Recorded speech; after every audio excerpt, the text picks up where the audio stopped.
투자 판단의 최종 책임은 투자자 본인에게 있습니다. 자, 오늘 우리가 함께 파헤쳐볼 주제는 바로 이겁니다. 비트마인이라는 회사가 내건 5% 연금술이라는 아주 흥미로운 전략. 그리고 이 전략을 통해 이더리움이 과연 1971년에 오일 쇼크 때처럼 새로운 디지털 금융 시대의 심장이 될 디지털 오일이 될 수 있을지 그 가능성을 한번 제대로 분석해 보겠습니다. 여러분, 한번 상상해 보시죠. 반세기 전에 돈의 규칙을 완전히 뒤바꿔버렸던 사건, 바로 닉슨 쇼크가 있었죠. 만약에 바로 그 정도의, 아니 어쩌면 그 이상의 금융 대격변이 바로 지금 우리가 살고 있는 이 시대에 일어나고 있다면 믿으시겠어요? 오늘 이야기는 바로 이 엄청난 질문에서부터 출발합니다. 이건 그냥 오르고 내리는 그런 차원의 얘기가 아니에요. 아예 부의 판이, 패러다임 자체가 바뀌는 그런 이야기입니다. 그리고 이 거대한 변화의 한가운데에 아주 흥미로운 키워드가 하나 있습니다. 바로 5% 연금술. 이게 뭐냐고요? 비트마인이라는 회사가 내건 정말 대담하고 야심찬 목표거든요. 도대체 연금술이라는 말까지 써가면서 뭘 하겠다는 걸까요? 그 비밀을 한번 파헤쳐보죠.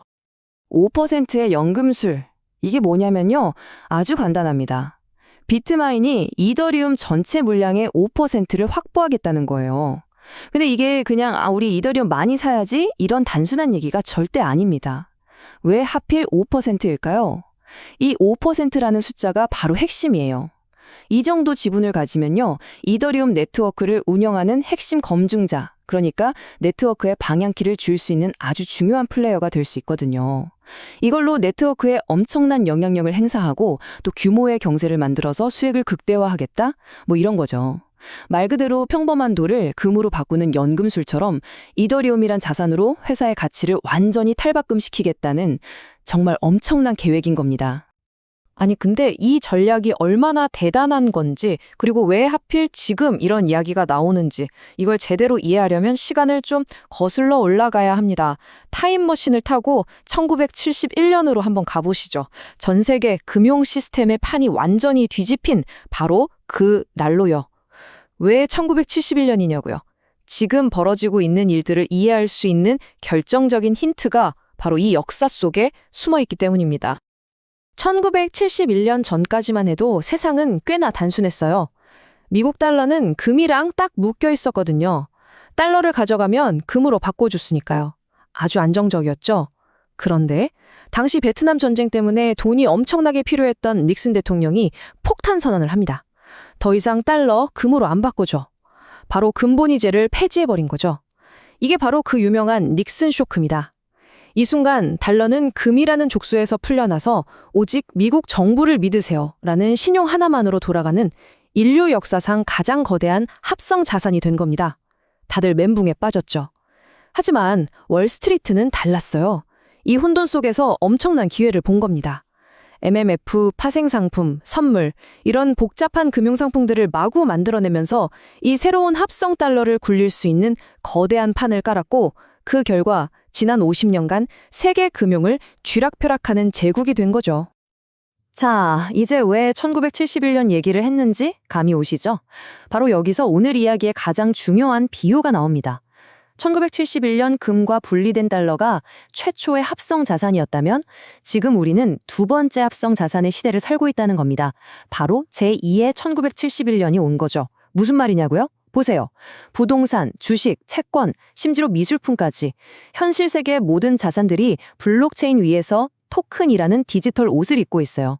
이게 바로 합성 실물 자산입니다. 자, 과거의 월스트리트가 합성 달러판을 장악해서 엄청난 부를 쌓았다면 지금 이 거대한 합성 실물 자산 시장의 주인공은 누가 될까요? 그리고 이 새로운 시장을 굴러가게 할 기름, 그 오일은 과연 뭘까요? 비트마인을 비롯한 많은 전문가들은 그 정답이 바로 이더리움이라고 딱 잘라 말합니다. 이 새로운 디지털 경제, 이른바 토크노믹스를 움직이는 핵심 연료, 즉 디지털 오일이 바로 이더리움이라는 거죠. 아니 근데 블록체인이 얼마나 많아요? 왜 그 수많은 경쟁자들을 제치고 하필 이더리움이 그 주인공이 될 거라고 보는 걸까요? 이 숫자를 보시면 첫 번째 답이 나옵니다. 1,600억 달러. 우리 돈으로 200조 원이 넘는 어마어마한 돈이죠. 이게 뭐냐면요. 지금 이더리움 네트워크 위에서 돌아다니는 스테이블 코인의 총액입니다. 여러분, 스테이블 코인은 디지털 금융의 피나 다름없어요. 가장 기본적인 결제 수단이니까요. 그런데 이 시장에서 이더리움이 그냥 1등이 아니라 다른 모든 블록체인을 다 합친 것보다도 더 커요. 사실상 독점적인 금융 인프라가 이미 되어버린 겁니다. 돈이 바로 여기로 흐르고 있다는 가장 확실한 증거죠. 이 그래프를 보시면 더 놀라실 겁니다. 돈이 흐르는 속도가 상상을 추월하거든요. 이더리움 최근 딱 7일 동안, 그러니까 일주일 만에 63억 달러, 거의 8조 원에 가까운 스테이블 코인이 새로 들어왔어요. 이게 얼마나 미친 속도냐면요. 강력한 경쟁자인 솔라나가 지난 5년 동안 모은 돈의 절반 이상이 단 일주일 만에 이더리움으로 그냥 콸콸 쏟아져 들어온 겁니다. 똑똑한 시장의 돈이 미래의 금융 플랫폼으로 어디를 찍었는지 이보다 더 명확할 순 없겠죠. 그리고 이건 뭐 코인하는 사람들끼리의 얘기가 아닙니다. 이더리움 초기 개발사이자 월스트리트랑 가장 친한 회사죠. 컨센시스의 창업자 조셉 루빈이 이런 말을 했어요. 월스트리트가 결국 이더리움에 스테이킹 하게 될 거다. JP 모건, 골드만삭스 같은 공룡들이 자기들 비싼 시스템 유지비 줄이고 효율 높이려고 결국 이더리움을 핵심 인프라로 쓰게 될 거란 얘기예요. 여기서 스테이킹이라는 건 그냥 이더리움을 사서 갖고 있는 걸 넘어서 네트워크 운영에 직접 참여하고 보상까지 받는 거거든요. 그러니까 월가가 단순한 손님이 아니라 이더리움이라는 짐의 주인이 되겠다는 정말 엄청난 예측인 거죠. 자, 이더리움의 잠재력은 금융에서 끝나지 않습니다. 지금 세상을 바꾸고 있는 또 하나의 거대한 흐름, 바로 AI 시대로까지 연결됩니다. 한번 생각해 보세요. AI가 진짜 같은 가짜를 무한정 만들어내는 시대에 우린 뭘 믿어야 할까요? 이더리움이 바로 이 신뢰의 문제를 풀어줄 수 있는 열쇠가 될 수 있다는 겁니다. 예를 들면 이런 거죠. AI 학습에 쓰인 데이터에 대한 보상을 투명하게 주고 AI가 무슨 일을 했는지 블록체인에 딱 기록해서 아무도 못 바꾸게 하고 또 이건 진짜 사람이야? 저건 봇이야? 하고 구분해주는 기술까지. AI 시대에 없어서는 안 될 신뢰 인프라 역할을 이더리움이 해낼 수 있다는 겁니다. 자, 정리해볼까요? 월스트리트와 AI, 이 두 개의 거대한 엔진을 품은 디지털 오일, 이더리움. 바로 이 가치를 누구보다 먼저 알아본 회사가 비트마인인 거죠. 그럼 이 친구들은 도대체 무슨 계획을 갖고 있는 걸까요? 아주 명확합니다. 비트코인으로 대박 신화를 쓴 마이크로스트래티지라는 회사, 다들 아시죠? 바로 그 회사를 롤모델로 삼아서 이더리움계의 마이크로스트래티지가 되겠다는 구체적인 계획을 착착 진행하고 있습니다. 이 친구들 전략을 보면요. 진짜 혀를 내두를 정도예요. 그냥 돈 생기면 이더리움 사고 그런 수준이 아닙니다. 자, 첫째. 자기네 회사 주식에 프리미엄이 붙으면, 그러니까 주가가 보유한 이더 가치보다 비싸지면 바로 주식을 더 찍어서 그 돈으로 이더리움을 더 삽니다. 주주들의 기대를 돈으로 바꾸는 마법이죠. 둘째, 복잡한 금융상품으로 추가 수익도 내고요. 셋째, 넷째, 사업해서 번 돈이랑 스테이킹으로 받은 이자까지. 단돈 1원도 남기지 않고 바로바로 이더리움 사는데 재투자해서 복리 효과를 만들어냅니다. 눈덩이를 굴리는 거죠. 그리고 마지막으로 다른 회사들을 그냥 통째로 사버리는 M&A까지. 말 그대로 이더리움을 모으기 위해 할 수 있는 모든 방법을 다 쓰는 정말 무서운 전략입니다. 이 표를 보시면 이 전략이 왜 그렇게 무서운지 바로 이해가 되실 겁니다. 비트코인 사모으는 걸로 유명한 마이크로 스트래티지. 지난 5년간 비트코인 가격이 한 10배 올랐거든요.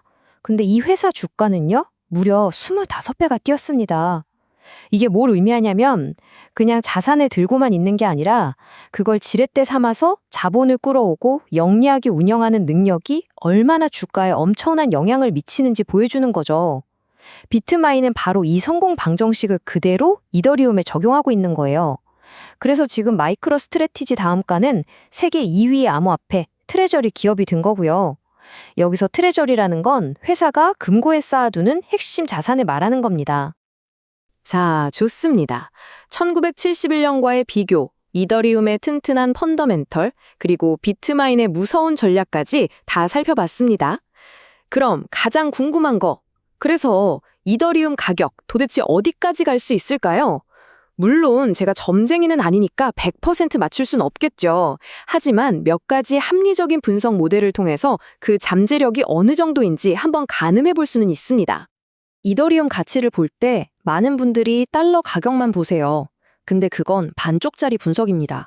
진짜 중요한 건 이 시장의 왕인 비트코인과 비교해서 얘가 얼마나 잘 나가냐, 즉 ETH, BTC 비율이에요. 이게 바로 이더리움의 진짜 체력을 보여주는 지표거든요. 그런데 재밌는 건 지금 이 비율이 지난 8년 평균보다도 낮다는 겁니다. 월스트리트가 들어오네, AI 시대가 열리네, 이렇게 좋은 얘기는 다 나오는데 정작 비트코인 대비 가격은 아직 바닥 근처라는 거죠. 한마디로 저평가되어 있다는 분석에 힘이 실리는 이유입니다. 자, 그럼 이 비율을 가지고 가격을 한번 예측해 볼까요? 첫 번째 시나리오입니다. 월가의 유명한 리서치 회사죠. 펀드스트래시 분석했는데 만약 이 ETH/BTC 비율이 막 엄청 오르는 것도 아니고 그냥 지난 8년 평균치까지만 돌아가도 이더리움 가격이 12,000달러는 될 거라고 봤습니다. 이게 가장 보수적인 시나리오예요. 딱 평균만 해도 이 정도 잠재력이 있다는 거죠. 자, 그럼 조금 더 욕심을 내볼까요? 만약에 시장이 다시 뜨겁게 달아올라서 이 비율이 지난 2021년 불장 때 최고점까지 다시 간다면 그때는 이더리움 가격이 22,000달러까지도 가능하다는 계산이 나옵니다. 이더리움에 대한 시장의 기대가 최고조에 달했던 그 시절의 영광을 되찾는 시나리오인 셈이죠. 그리고 마지막, 가장 대담하고 어쩌면 가장 흥미로운 시나리오입니다. 디지털 오일이라는 비전이 진짜로 현실이 되는 세상. 이더리움이 그냥 투자 자산이 아니라 전 세계 결제망이랑 은행 시스템 그 자체를 대체해버린다면 그 가치는 무려 62,000달러에 달할 수 있다는 분석까지 나옵니다. 이건 뭐 그냥 가격 예측이 아니라 금융의 패러다임이 완전히 뒤바뀌는 미래를 상상한 거죠. 결국 오늘 이 모든 이야기는 하나의 질문으로 돌아옵니다. 1971년에 월스트리트가 합성 달러라는 새로운 기름으로 세상을 지배했던 것처럼 지금 이 합성 실물 자산의 시대에 과연 디지털 오일인 이더리움을 소유하는 자가 최후의 승자가 될까요? 그리고 이 새로운 유전을 차지하기 위한 비트마인의 5% 연금술은 과연 성공할 수 있을까요? 판단은 결국 이 영상을 보시는 여러분 각자의 몫일 겁니다. 항상 여러분의 성공적인 투자를 기원하겠습니다. 오늘 내용이 도움이 되셨다면 구독과 좋아요 꼭 좀 부탁드리겠습니다. 감사합니다.